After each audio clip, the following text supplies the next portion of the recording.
Hello, everybody. Welcome to the Star Trek Deep Space Nine review show. Real title coming very, very soon. I absolutely promise. My name is Fletcher. About to say hello is Data. Yo! Today we're going to recap and review, discuss, and rate Season 1, Episode 4, A Man Alone, alternate title, and I just put a blank there instead of putting an alternate title. So alternate title is the Odo Fugitive. No, wait. Shawshank. Odo Shawshank. No, that doesn't... Okay. The Shifter. The Odo story. Oh my gosh. Odo, Tale of a Shifter. There will be full spoilers through the episode, and since we both have seen the whole series, possible accidental minor spoilers for later in the show, but we will try not to do that. This episode originally aired January 17th, 1993, 3 days before Bill Clinton was sworn in as the 42nd president of the USA. Bill Clinton definitely was not a man alone, if you know what I mean. Wow. There's some 90s humor for you. I don't know, I was thinking about this when I was writing that intro, but do you remember when that election was going on? I was, how old would I have been then? No, is most of the answer. We were in the early grades, but they did a nationwide elementary school election. I don't know if you remember participating in that. No. But I just remember that was the first time I sort of voted for president, and I voted for Bill Clinton because I saw a speech where he said, "I promise America will be a better place if I win." And at that age, I thought, well, he said, "I promise." So there's no going back on that. I remember Nickelodeon doing an election of with the kids, and for Bush and Clinton, or I remember that they did it both times Clinton ran, for sure, because Clinton won the kids election a few months before the actual election both times, and I remember thinking wow, this is a really good predictor. They should just do this every time. I don't know if that was the same thing or if Nickelodeon was just involved in that, because they set up a realistic polling station in my school's cafeteria, and they went the whole 9 yards for making it feel like a real election. And I think you're right, Clinton did win the kids election, if that was the same one. Anyway, going back to what we were talking about. Yeah, there's a divergence into 90s politics for some reason. Yeah. Not going to talk too much about politics on this podcast. Okay. Well, if you're going to talk about politics, it may as well be politics that is in no way relevant to anyone listening, because it was 30 years ago at this point. I know, it's just those things that seemed so controversial back then. It's just bring me back to those days. But anyway. Deep Space Nine, right. Deep Space Nine, okay. So we open this episode with Dax deep in concentration in front of a giant soap bubble. And what I assume is a holosuite. Yeah, it's gotta be the holosuite. Bashir comes in to ask her out again, continuing that thing. And she talks about that this is an alien brain teaser she's been trying to solve for 150 years. Bashir tries the puzzle and fails spectacularly. Then Cisco enters and takes Dax to dinner. Bashir is left all alone with no date and sullenly gets back to work on the brain teaser. Yeah, see, Bashir, this is one of the only character traits they have for him at this point, the guy who won't take no for an answer. And yeah. I am very much ready for them to have another character trait for him. Not just to the point that he won't, he keeps bugging her for a date, even after she makes it very clear in this episode that she's not interested, which that was the moment where wow, Dax's character changes a lot from this, where she's just she seems very ascetic, kind of Spartan here, where she's we try to rise above those things in my species. We're not into that crap. I mean, I kind of read into it that she was maybe a little interested, but it's so soon after her transition that I think she's still kind of conflicted about it. That's the way I Gotta find yourself a little bit. Yeah, that's kind of the way I choose. And that's kind of also a minor kind of theme of the episode with her. I feel like. But beyond not taking no for an answer from her, he then goes on to like try to fish for information from her old buddy about her and to like scope out like, is this guy going to be competition? And yeah. I'm like, okay, you're like really presumptuous to the nth degree at this point. I feel like, dude. Yeah, it's a little weird. It's definitely not. It's definitely not the Bashir Dax Cisco that we are quite used to later in the series. Anyway, later at Quark's, people are winning at Dabo. Chief O'Brien and Keiko are in the midst of a heated domestic. Quark and Odo watch, and Odo expresses his distaste for humanoid pairing. In a funny little scene. I think it's kind of funny. He says, I don't understand the humanoid need to pair or whatever, given some stuff that happens later in the series, but... Yeah, those humanoids and their coupling. Yes. I'm sure my species doesn't do this. Anyway. It is funny that Keiko and the chief just... They're like, we're going to go out to the bar and have our disagreement very loudly in the middle of everyone. This will be great. Yeah. I do like... I think it kind of shows off the Quarks set a little bit, that there's kind of like these multiple levels and layers where kind of different action is able to happen, and people in different parts are able to look. I don't know. I felt like maybe they were kind of like experimenting with that a little bit with the set. I feel like it still doesn't show off the set as well as it could, because we get these very narrow angles of like, here you're looking up and you see like in between a couple things, and here's this table. And even later when Cisco and Dax look over there, it's kind of the same thing where it's like this very narrow, like you see this one table. It doesn't give you a good idea of the scope of it. Yeah, and I feel like the depth of field in that one shot when like Cisco and Dax look over there, it's not quite clear how far away the tables really are from each other. Yeah. I was gonna say, I do like that this scene starts to establish this Quark-Odo relationship where it's already been made clear that Odo really dislikes Quark, but he also has no problem just hanging around, like chatting with him about the stuff, the gossip, the hot goss about the rest of the crew. I mean, credit where credit's due. Quark runs a fun essablishment to hang out at, and Odo appreciates that. Quark also does some pretty intense perving on Dax. Yep, introducing. Apparently, everyone's just into Dax. It almost makes me feel bad for Kira, since she's the other major female character, and so far no one has noticed her. And I feel like it's the writers kind of trying to oversell Dax as the sexy one. Yeah, probably. Or something like that. I don't know. It's really weird. Cisco and Dax in Quarks reminisce. It's clear that Cisco misses his old friend, whom he describes as a mentor and a father figure, and isn't yet comfortable with Dax's new form. Dax tells him that it's natural for friendships not to survive the change, and that he should just get comfortable with being uncomfortable.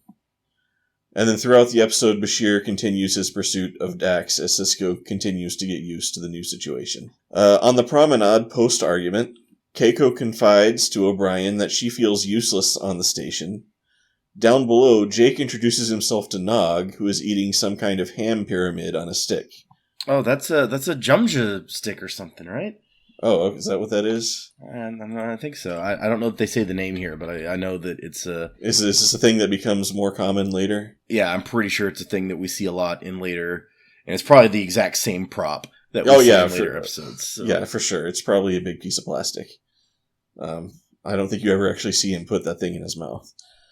Keiko later sees the two boys pulling pranks on the promenade and pitches the idea of a school to Cisco to give the kids on the station some structure. Cisco wholeheartedly approves, especially seeing the trouble Jake has been getting into with Nog. Keiko pitches the idea to Rom, who seems more reluctant to send Nog to the school. At the end of the episode, the school opens. Miles gives Keiko a school bell as a first day present. Keiko is worried that nobody will show, but Jake, Nog, forced by his father, and two Bajorans show up for class, much to Keiko's and Sisko's delight. So I thought I'd just compress that whole plot into one little summary. Well, and I do like that we get the answer to what you brought up in the first episode, where it was like, how long does it take for us to figure out who Rom is to... And while the character definitely is going to change from what we see in this episode, we do establish this is the guy, he's Rom, he's Nog's dad, which they don't mention it, but obviously that makes him Quark's brother. So. Exactly. So I feel like the last chapter is not written on this issue yet, but we will see. But yes, Rom is definitely established as Nog's father, and since we know for sure that Nog's father is Quark's brother, that would make Rom Quark's brother. So theoretically, we have all the information we need at this point. Except, I think I'll bring this up again a little later. This Rom portrayal is way off. Back in the main story, Odo recognizes one of the people winning at Dabo, a Bajoran man. Odo tells the man that he is not welcome, and the two get into a fight. Later in Sisko's office, Odo explains to Sisko that the man, I believe his name is Ibudan? Ibudan, yep. Is a despicable smuggler recently released from Bajoran prison. He wants Ibudan off the station, but Sisko says there's nothing they can do. In the holosuite, Ibudan is enjoying some sort of massage and back-kissing session when he is suddenly stabbed in the back in a scene reminiscent of Murder, She Wrote. Upon investigation, nobody else's DNA is found in the holosuite, and it's not clear how the killer got in. A witness comes forward and says Ibudan told him he was afraid of Odo. Later, Odo checks Ibudan's daily planner and sees that Odo himself is listed as the last appointment. He quickly deduces he is being framed for the murder. As the investigation continues, suspicion mounts against Odo, fueled largely by his past working under the Cardassians. Eventually a mob forms and tries to bring vigilante justice to Odo, but Sisko thwarts them with a generic shame on you speech. Then, at just the right time, Bashir shows up and announces that the murder victim was not Ibudan. He and Dax discover that the victim was actually a clone. Also, they accidentally made another clone. Yeah. To finish off that story, Odo uses some police work and finds the real Ibudan in disguise, ambushes him by shapeshifting into a chair. I think not really necessary in my opinion. Yeah. Then Ibudan is arrested for killing his own clone, which is apparently just as bad as a regular murder. The end. Yeah, he could have just been... Like, I feel like they're playing on the, like... The guy comes in and then the chair swivels around and there's somebody in the chair. It's just like, nope, I am the chair. Yeah, I think they're definitely being funny with that trope. It kind of made me laugh when just like the chair transforms into Odo. And really, he could have just been kind of standing by the door or whatever. Don't forget, he's a shapeshifter, is what the episode wants to tell us. Despite the fact that someone wrote shifter on his wall in a really weird, I don't even know like how they did that. Or what made that mark, but... Yeah, it was kind of like spray paint, but it was also like some kind of metal... Yeah. I don't know. So, conceptually, I like this mystery. I like the idea that somebody has planned for this DNA sweep, and they're like, oh, the only DNA that will be found is mine. So they won't realize because it's a clone... And that's how I'll set this guy up, because he's the only one who could have gotten in unless I let the killer in with me. So, conceptually, I wasn't expecting, when I first see this, that it's a clone, and that's, the secret answer to the murder mystery. So, I think that idea is good. I think the way that it's executed, not the murder part, I think the murder part and the first bit of the investigation, I think all that works. Although, the one guy is really, really gung-ho for no reason that I can discern to, like, get Odo murdered. Like, Yeah. and I'm not talking about Ibudan. Ibudan, obviously, and I'm not talking about Ibudan. Ibudan, obviously, like, he has reason to hate Odo. The other guy is just like, yeah, the transit aid liaison or whatever that guy is. Like, he shows up and he's like, he tells the story. He's like, Ibudan told me he was afraid of Odo, and immediately you're like, this guy is not on the up and up. Like, first of all, that guy clearly was not afraid of Odo. Like, he was being all defiant to him and stuff at the Dabo table. Like, I remembered the twist of this episode, but I didn't remember if that guy was in on it or not. Yeah, and I was kind of the same way because I haven't watched it in a while. And I was just like, so this guy's got to be like getting paid off, or like we're gonna establish. Yeah. No, I guess it's never addressed, and nobody ever, like, as far as we know, Odo never follows up on like, wait a second, that guy is really suspicious. Because without that guy, like, a lot of this episode doesn't happen. Like, Cisco takes Odo off the case after that, which completely reasonable. Yeah, exactly. Very correct. You don't have, and they like both Kira and Odo try to get offended by this and make it like, how dare you like not trust Odo? And I'm like, no, it's not even a matter of trust. This is like, because if Odo's exonerated, but he's the only one who investigated, then there is forever suspicion that he did something shady there by anyone looking on. So this is just 100% the way to go. And I really feel like if Odo is any decent investigator at all, he would understand that and not be all pissy about it. But yeah, well, I mean, he was pissy, but I think part of him understood. And there's also a little exchange where Cisco tries to assure him, is like, this doesn't mean I think you're guilty. And Odo's like, why? You don't know me at all. Like, I could be guilty. Yeah, I think that's a really good bit because it's so true. Because, I mean, they've just met each other more or less. And I don't feel like you would see that elsewhere where somebody is like, he's like, no, hey, look, I believe that you didn't do it. And why? I mean, you don't know me. Maybe I totally would kill this guy if I felt like it.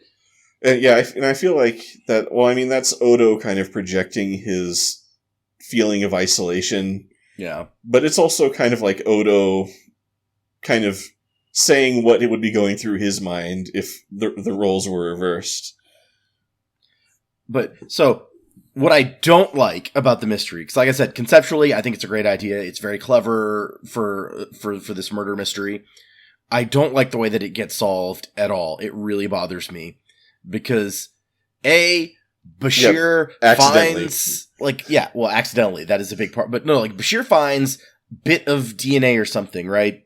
Mm-hmm. He's like, it looks like he was getting rid of some biological sample container, and so I'm gonna see what it is.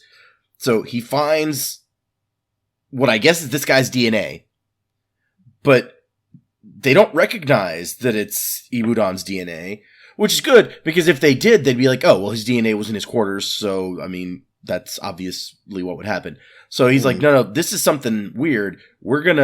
So, first of all, I feel like it should have been very easy to identify that this, if you're using this sample to rebuild whatever it was, it should be really clear real quick that this is the DNA of this person. Yeah. But then he's like, so we don't know what this is. It's something weird from a biological sample container, which it was a biological sample container, like a little container. Did he grow the clone in his room? Yeah. On the ship? I don't know what that's about, but just passing that right by. Weird. We don't know what this is. I tell you what, let's grow it and find out. Which is, in terms of random alien shit that you find, is extraordinarily dangerous to have decided to do. Yeah, I mean, it could be like a monster.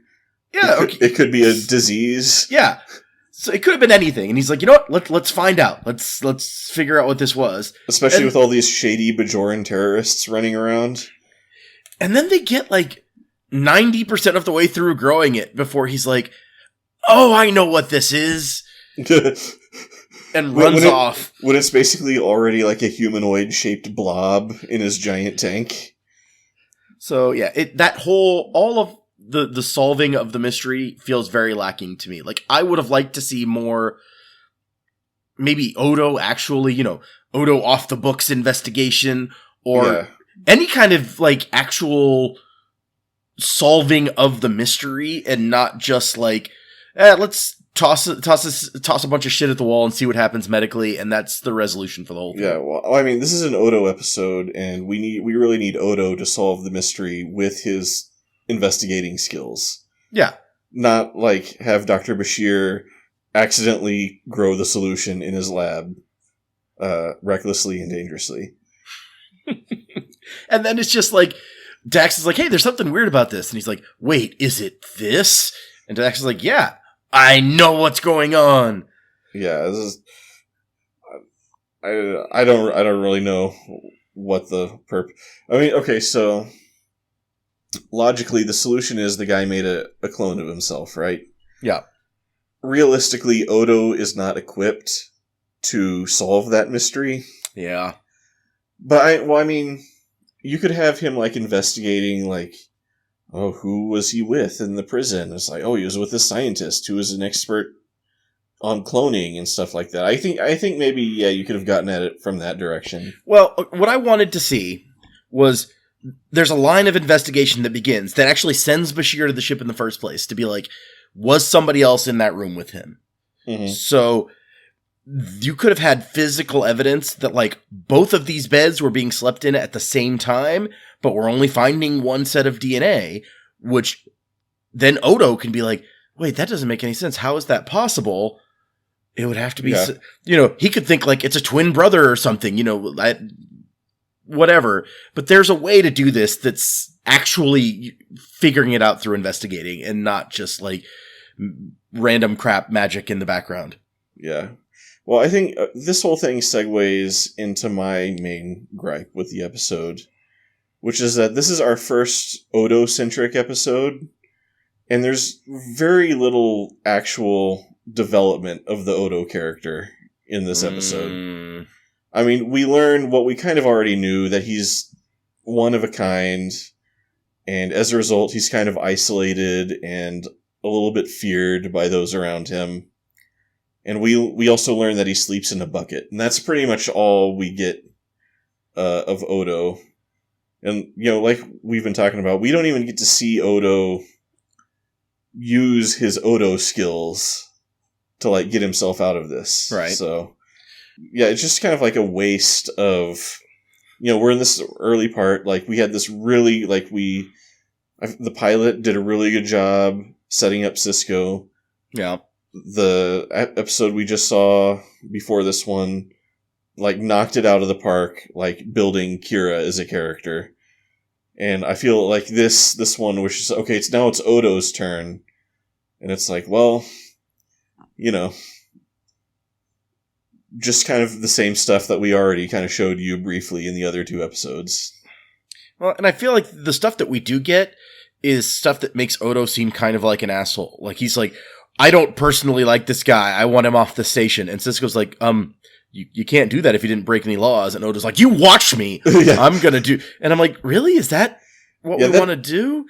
And like, yeah, Odo is like, he's not as like, I don't know how to put it, like, impulsive as that. Like, he's a little more cunning. Yeah. A little more, like, realistically, I feel like there's a million times where he notices a criminal or someone suspicious on the promenade, and then that launches him into, like, follow mode or whatever. Yep, he's gonna be subtly watching a guy, monitoring him for maybe days if he needs to. He'll do some research. He's got like a whole Batman thing going on.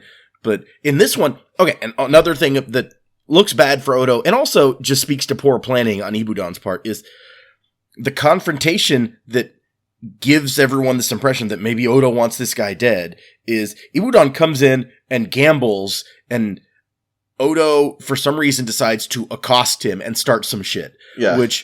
So was that your plan, to make Odo look bad? Was to hope that he comes up and starts a fight with you for no reason? Because Odo shouldn't have done that. Yeah, and that's a bad plan. Like, that's so un-Odo to, like... yeah. He's, like, such the Law and Order character. Like, the very last thing he would do is, like, start a brawl in a bar. Yeah, and Cisco has to come down and, like, break them apart, which... also, I don't think Cisco saw how this started. If your chief of security is in a fight with some guy and that's like what you come into, I don't think that your first instinct should be, let's push them both apart and be like, no, Yeah. you guys settle down.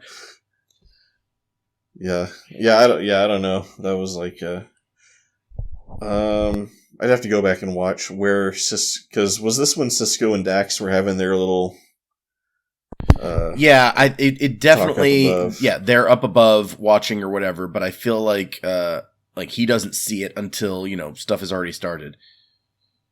Yeah. Yeah, I mean, yeah, it's as an Odo episode, it's just like Odo doesn't come off very good, and we don't really learn that much about Odo that we couldn't have deduced from what we already knew, so.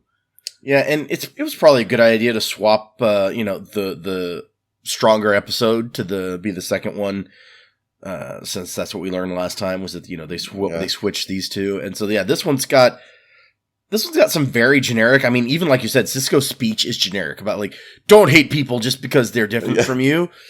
And then the thing is, like, that apparently shames the crowd enough where they all kind of just like start looking at their shoes, and it's like, oh wow, that's all it took to like calm this mob down.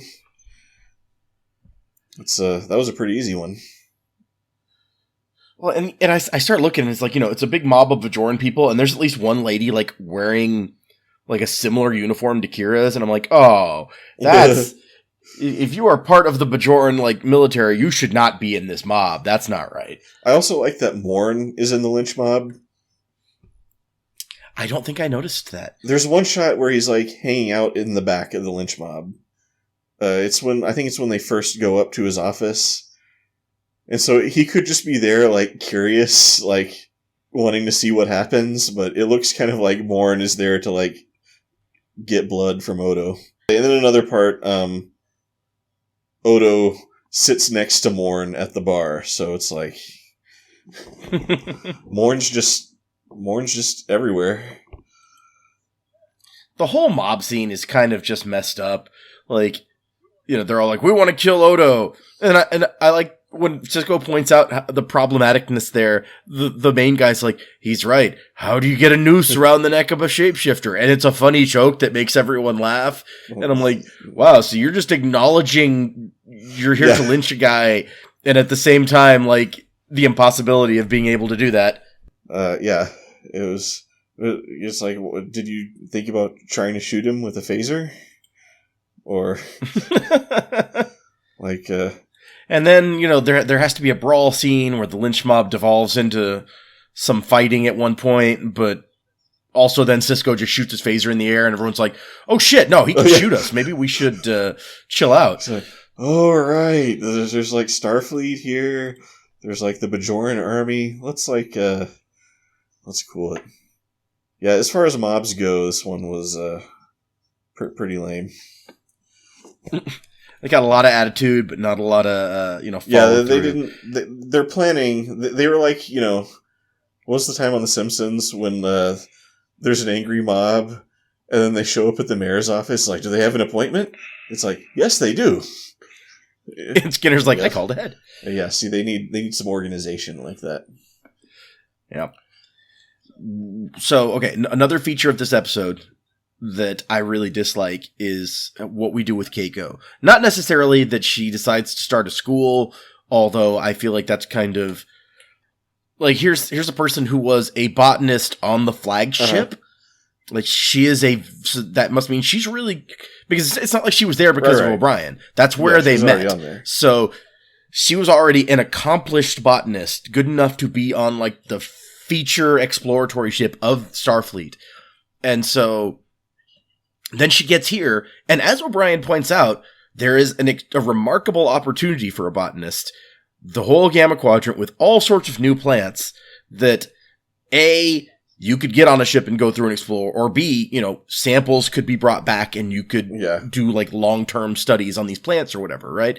So there's this great opportunity, a plethora of opportunities for a botanist. You could even be interested in, Bajor and the reclamation of, after the Cardassians have destroyed their ecosystem or whatever.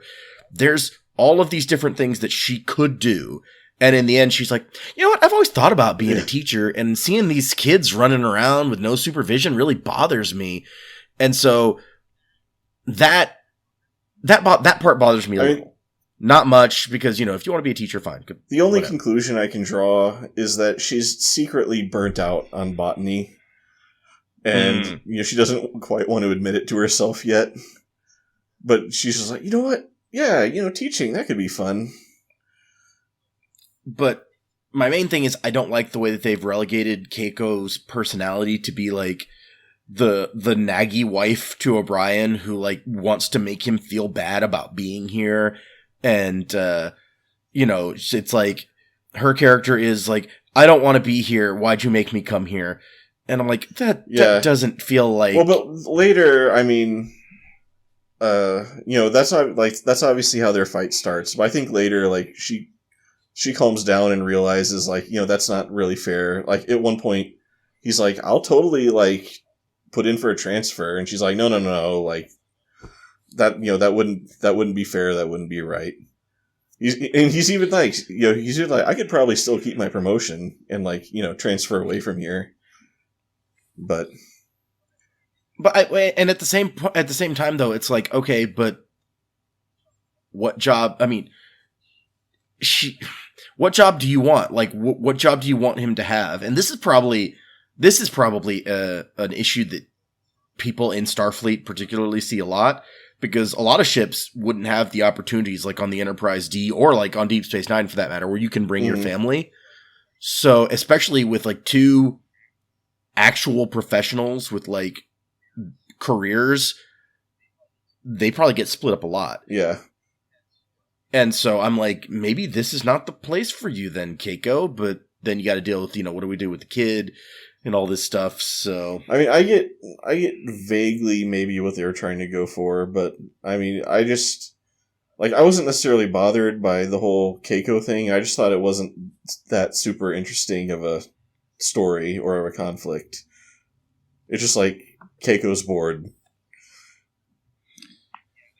Yeah, I feel like as far as, this is one of the first secondary female characters that we've seen, and it's one of the only ones that we've known because we knew her from Next Generation, and this is her first time showing up on this show. We're already 4 episodes in or whatever.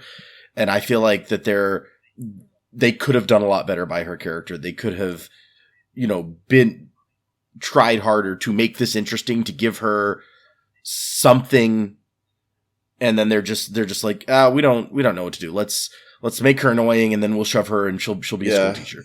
I don't know, having her do this thing that's like directly involved with the station, and also kind of using her to address kind of the, we're turning this old outpost, this old like symbol of oppression, into a place where like families can live and stuff. I don't know. I can kind of understand where the writers are coming from, but yeah, it's just like the end product isn't that compelling.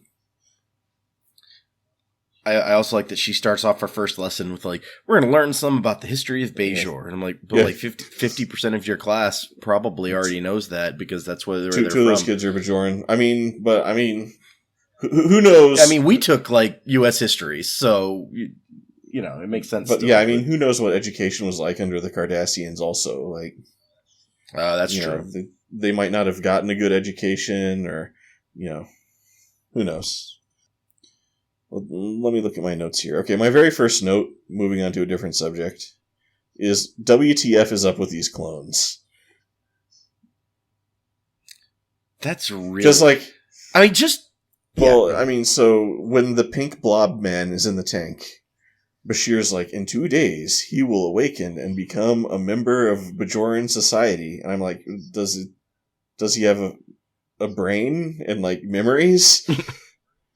Like, what will... And then I think the very last line is Sisko's like, and the clone woke up and went down to Bajor and lived a normal life. And it's like, wait, what? Yeah, so does he have memories? And if he did, you would have to assume that they're the same memories as this guy, who is really a shady character. But even before that, like, WTF is up with the clones is a great... Maybe that's the alternate title, because... It's like, is it that easy really to make, like, anybody can just run around cloning themselves in a couple days, and it's... Yeah. And yeah, I don't understand, because like that clone looked like he was enjoying that back kissing session, but you don't really know what his state of mind was, right? I mean, I assume the clone is also the one who ran into Odo and had the fight with him. Although I guess maybe it wasn't. I don't. I mean, if that was the case, that would definitely add, I think, a new layer. Because then I think the clone does the clone realize he's a clone, or is he complicit in this plan? Yeah, because I guess I just assumed that Ibudan was wearing the old man disguise from the moment he showed up, because you don't want somebody to accidentally notice two of you, because that's going to really screw up your plan, theoretically. So, but that would mean that the guy in the bar would have to have been the clone, and he seems to have Ibudan's personality. He knows enough to like get in this fight with Odo, and that there's the history there. But yeah, in that case, does he know that does he go to the holosuite and go in with his buddy, other Ibudan, knowing that he's about to be murdered? Yeah. Because that's messed up. Like, how did that whole thing happen? Because they must have gone into the holosuite together. They established that. Like, there's... Exactly. I really don't know. I mean, I'm just stuck on the... Like, when the clone comes out of the tank, is it like... You know, is it like a feral, like, childlike being that has to be, like, educated and brought into society slowly? Or is it like, you know, you're speculating it's an exact, like, mental copy that basically believes he is the person he's cloned from? Yeah, because then that new clone is already plotting his revenge against Odo. So keep an eye on that clone. Like, he's gonna make a clone of himself and then murder it. And if the first clone was actually grown on the ship, like seems to be the implication, then if he is some sort of feral thing that you have to teach, then that was a lot of work that guy put in while on the ship in his room, that nobody knew that there was a second guy in there with him. I mean, he could have just, you know, let him be this mentally vacant guy, and then wheelchaired him into the holosuite, turned on the web finger massage and back kissing program, which, you know, you don't have to be like a fully formed mental being to enjoy that. So I don't know. I feel like this whole concept is just such a big, like, sci-fi and, like, you know, morally rich concept, and it's used as this, like, minor plot device in this okay murder mystery. Yeah, this is one of those things where it's like, so not only can you just grow a clone like real quick, but it's a common enough technique that Bashir is like, oh yeah, so some cloning techniques leave this signature behind. And so this is just something that's out there that people know how to do, that is common enough that Bashir's like, yeah, you know, sometimes this shit happens. So, like, this is one of those things that you feel like should be a Chekhov's gun, where in the future they're going to get into situations and you're like, well, couldn't you just, like, grow a clone real quick and that would solve this problem? Yeah, like, these clones are, as far as I'm aware, never mentioned again anywhere in this universe. So, or next time there's a murder mystery, it's going to be like, well, wait, but maybe, you know, maybe that wasn't the guy, maybe that was a clone, and we should include that thinking in our possibilities as we investigate. Like, if these clones are that common, it should kind of already be standard police procedure to, like, okay, check before anything else, check to make sure he's not a clone. But yeah, killing clone just as bad as killing anyone else, which, okay, I guess I'm behind that. If the clone is in every way like a real normal person, then yeah, you shouldn't be allowed to kill them. So I'm sure, I guess. You shouldn't be allowed to just grow them willy-nilly either. Yeah, I feel like that should be a really serious crime. Another point I have is that this just goes back into our general complaints we already talked about of the episode, but the title is a little bit on the nose. Like, I just feel like there wasn't kind of the effort of depth that we got with the previous episode, past prologue. They were just like, Odo's one of a kind. He's a man alone. I don't know. It's not a Shakespeare quote, is what you're saying. And I'm also trying to like, a man alone is kind of like just a saying, but is it from a movie or something? I think having Googled it just now, it looks like there are multiple movies called that. Just kind of generic. This is the first time it's mentioned Odo sleeps in a bucket.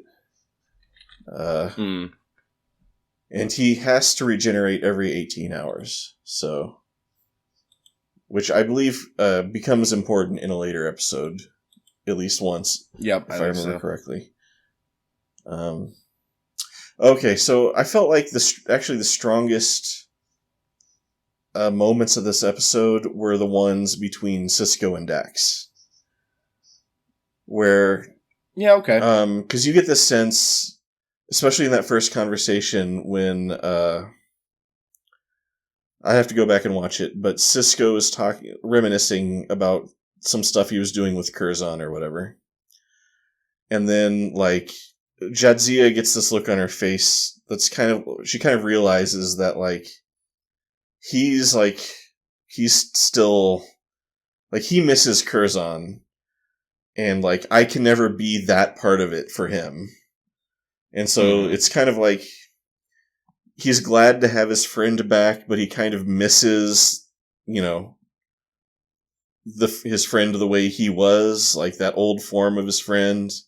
And she can kind of sense that in him, and she's kind of hurt about it, but also, you know, this is not her first rodeo, so she's kind of understanding about it. But I thought all that stuff kind of played really well. Yeah, no, I'll agree that honestly, there's not many contenders for strongest, stuff in this one, because it's not the O'Brien Keiko stuff. It's sure as hell not Nog and Jake turning people colors with weird fleas, or anything with Bashir. Like, none of that is any good.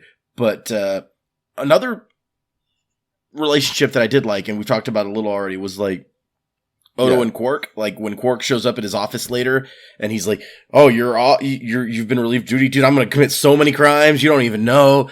And like, I liked that we're establishing early this very interesting dynamic between the two of them. I felt like the two scenes that the two of them get together were also. It was also kind of like him trying to make Odo feel better in a way by saying like, you being such a good cop has just made me that much better of a criminal. So think about that. Which is kind of like this, you know, really roundabout way of actually like complimenting him and showing him some respect. And there's a scene even before that when, the Bajorans are talking about how Odo was a collaborator, and then Quark immediately like comes in. He's like, "No, I've known that guy a long time. Like, he is, he is all kinds of stubborn and all this and that, but he is not a Cardassian collaborator." And he's like, "I hate the guy. He's got all these flaws, but he's not a collaborator, and he's not a killer." And it's like, he kind of knows, like, the things that he doesn't like about Odo, he secretly respects him for. And it's, those other things are like really horrible, serious accusations. And he's like, no. This guy I've been dealing with, that's not him. So yeah, I liked that. And then I felt like, especially since these two characters are pretty new and not very well developed, like, that dynamic really worked really well.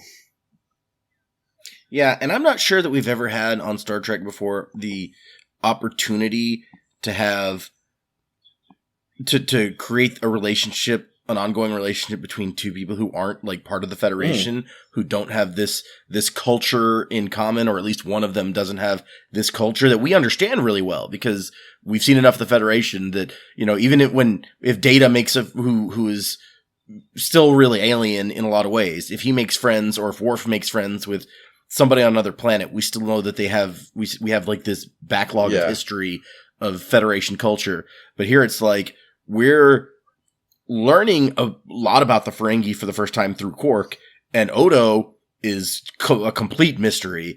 And so it's a really interesting perspective to get these two outsiders and their weird antagonistic, but on some level kind of like Quark says, he's like, I'm his worst enemy, but that's the closest thing he has to a friend. So it's like a friendship antagonism.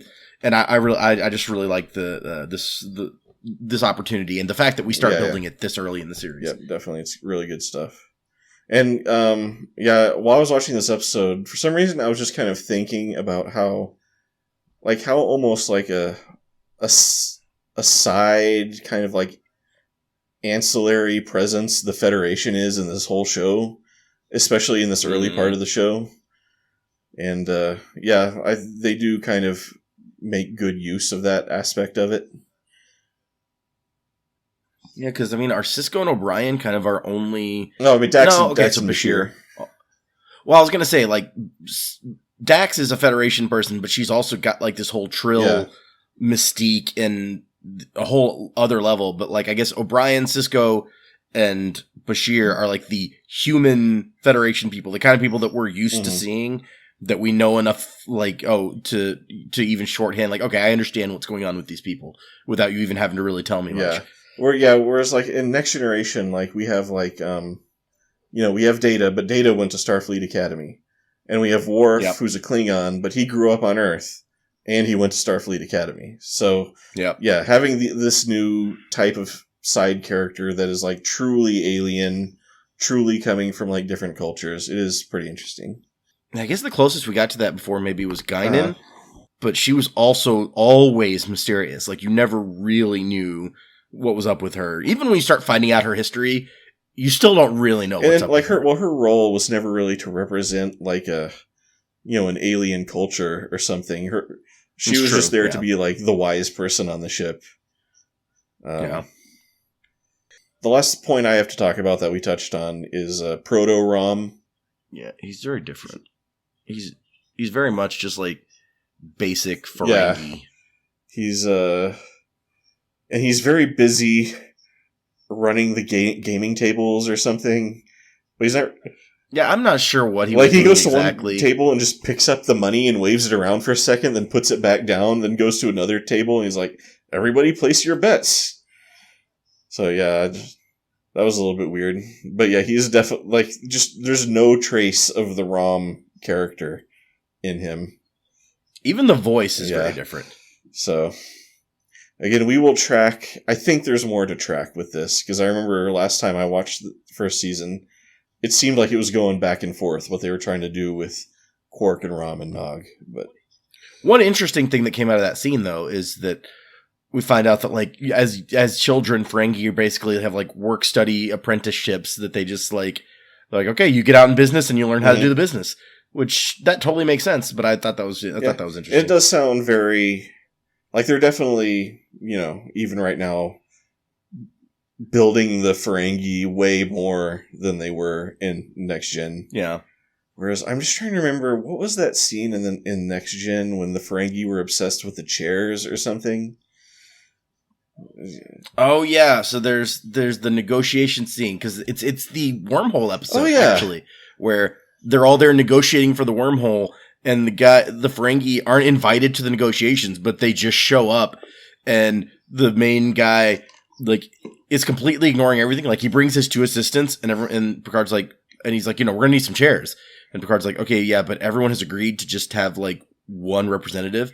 And he's like, yeah, fine, whatever. But the chairs. And he's I think it's almost like I feel like we find out later that it's all part of, like, his technique for bargaining and keeping people off base is to do this unexpected stuff, but there's a whole big scene where they just keep talking about the chairs. And it's like, yes, we're gonna get you a chair. Yes, it'll be exactly like everybody else's chair. It's fine. You can have my chair. Actually, here, take this chair. Yeah, whenever I think about Next Generation Ferengi, that's always the scene that my mind goes back to.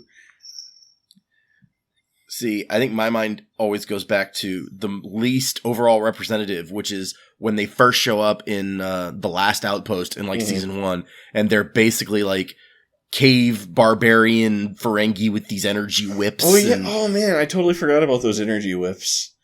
Yeah, that was some weird stuff. they were like, yeah, I don't even know how you describe it. That's like almost some nostalgic stuff right there. Like, do you remember? I was looking at some screenshots from the Wounded, the first episode with the Cardassians, and they have these weird face mask things.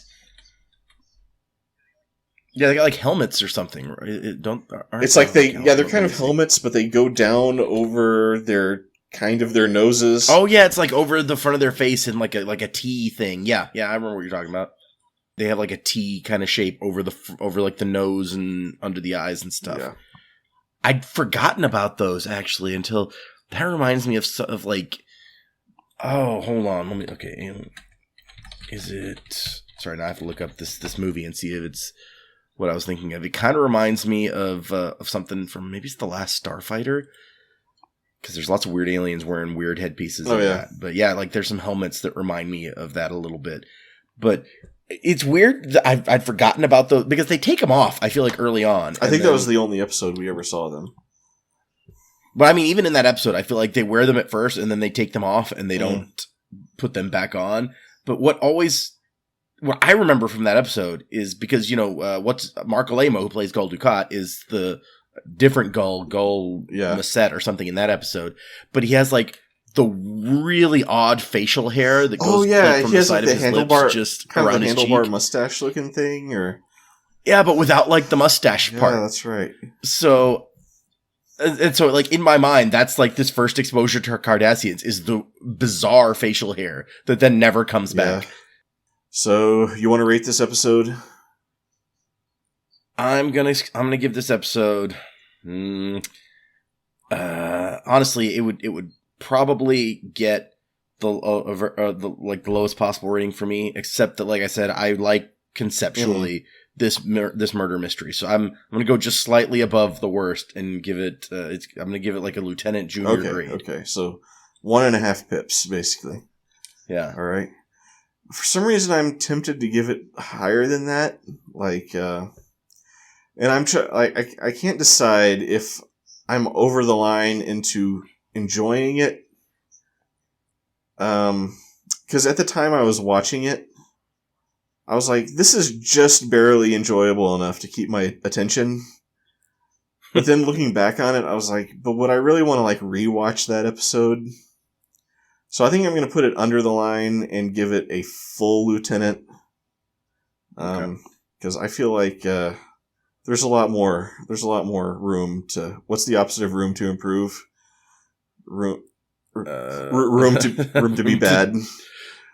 Yeah, room to get worse. Yeah.